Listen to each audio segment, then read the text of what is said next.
Now, we are going to go back to our green and red table, and I'm going to bring our neuropsychiatric triad that we've been talking about this morning into the fore. So, first of all, let's think about ADHD. And we touched on this a little bit earlier. Individuals with ADHD can commonly have a number of challenges with gaze, with interactions with other kids. We'll talk more about this in the later part of the day, with conversation.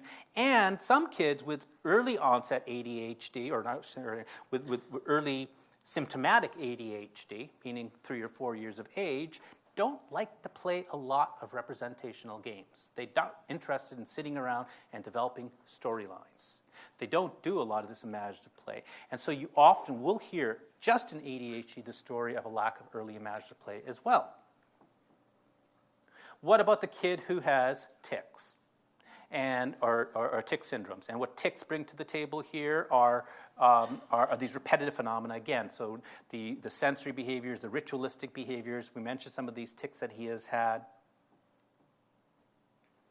And what about OCD? This is the third part of that triad of anxiety, tics, and ADHD. Now, why do I put these things together? Well, because if you have ADHD, you have about a 20 to 30% chance of having a tic disorder. If you have ADHD and you have a tic disorder, you have another 20 to 30% chance of having OCD as well.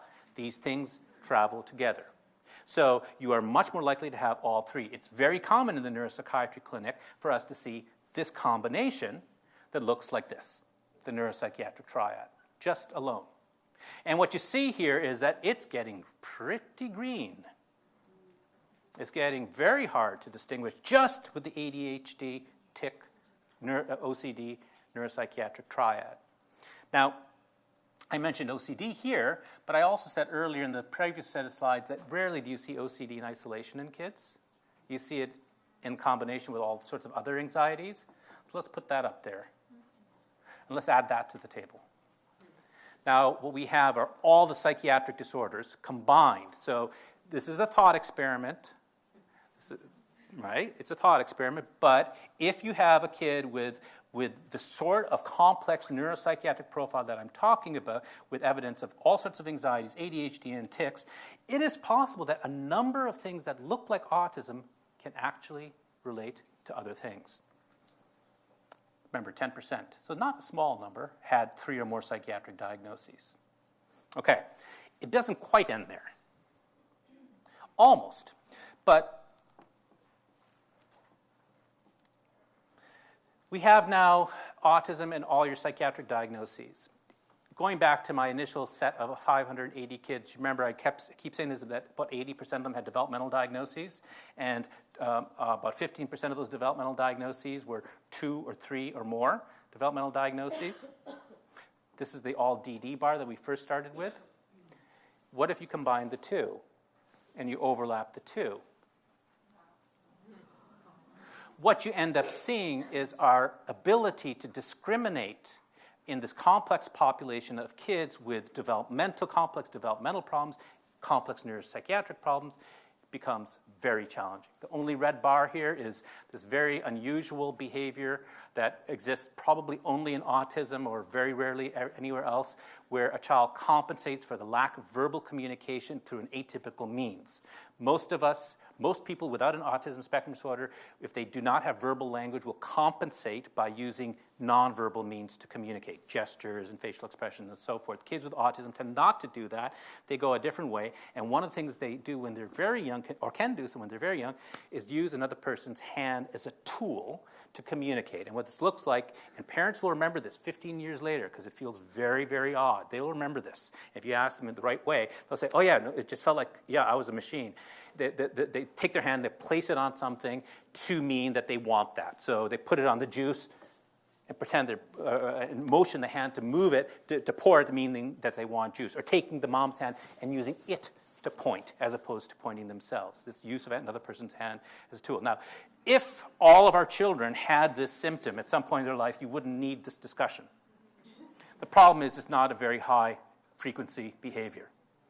And it doesn't occur that commonly. When it does happen, your day's done. You know what's going on. But it doesn't happen very commonly.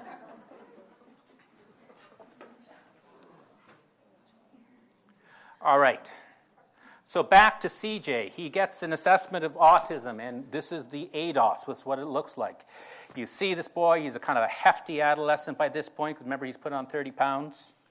Kind of dressed sloppily. He's not really interested in being there whatsoever. Sullen, kind of picking at his cuticles. His hands are all red and inflamed. He doesn't really want to do almost anything. The ADOS is for people who don't know, is a structured, play-based assessment that has some conversational components to it. And you ask the kid to do various things that are pretty silly, in fact. And he's not really wanting to do these things. And so it's kind of challenging to actually even administer the tool and get any reliable data on it.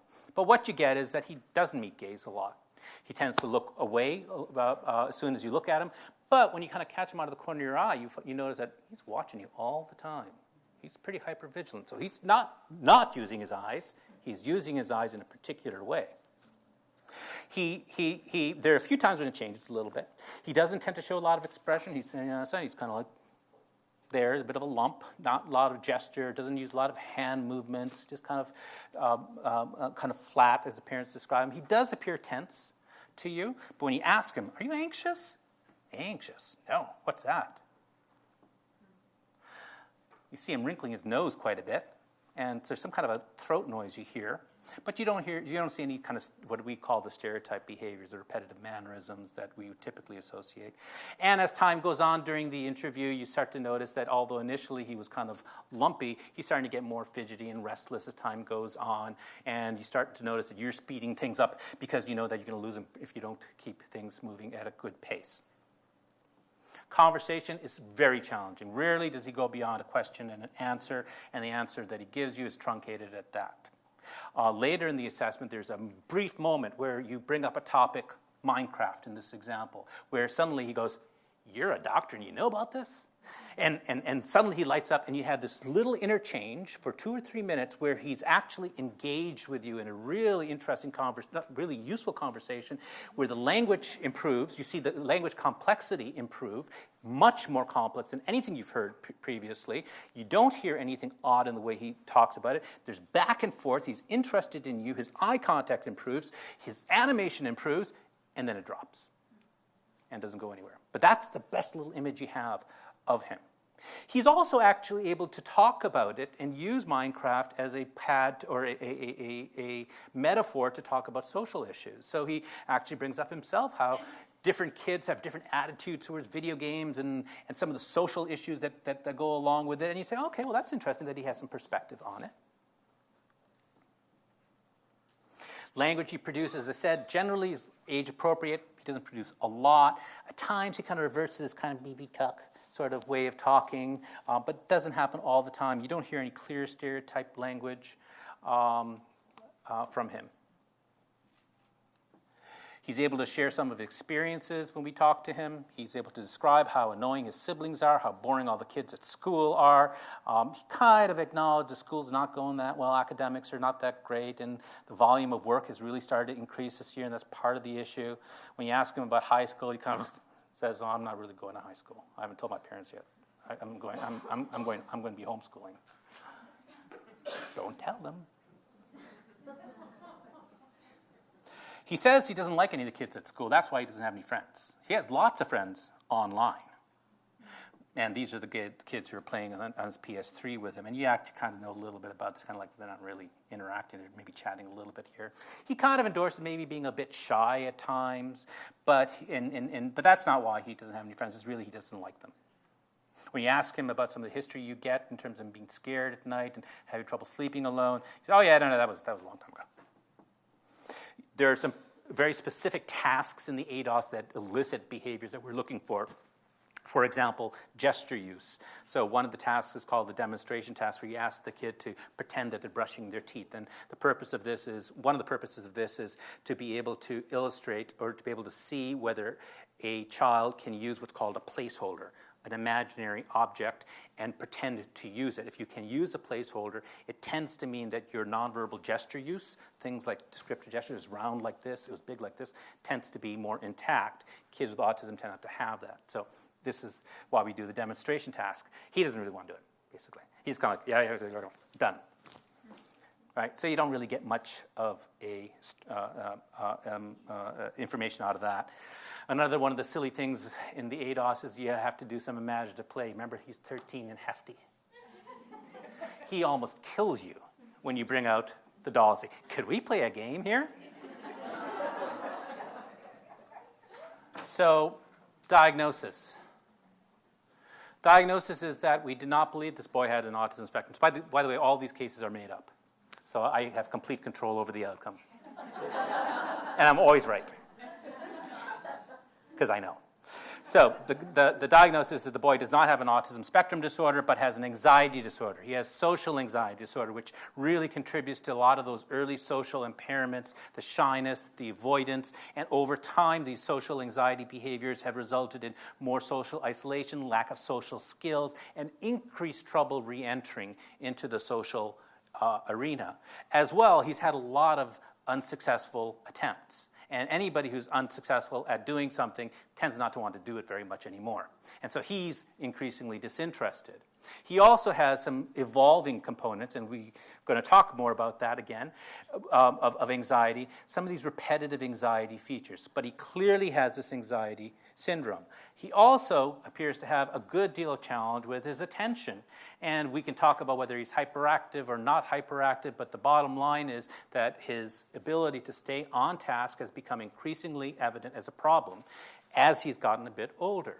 It was scaffolded well enough earlier on, but now he's really having troubles staying on task. And as the demands in middle school have increased, the multitasking, the need to do different things, need to remember where your books are, remember to hand things in, assignments that are longer than just an hour, it's getting to be more and more of an issue. And really, in our view, contributes to a lot of the academic underachievement.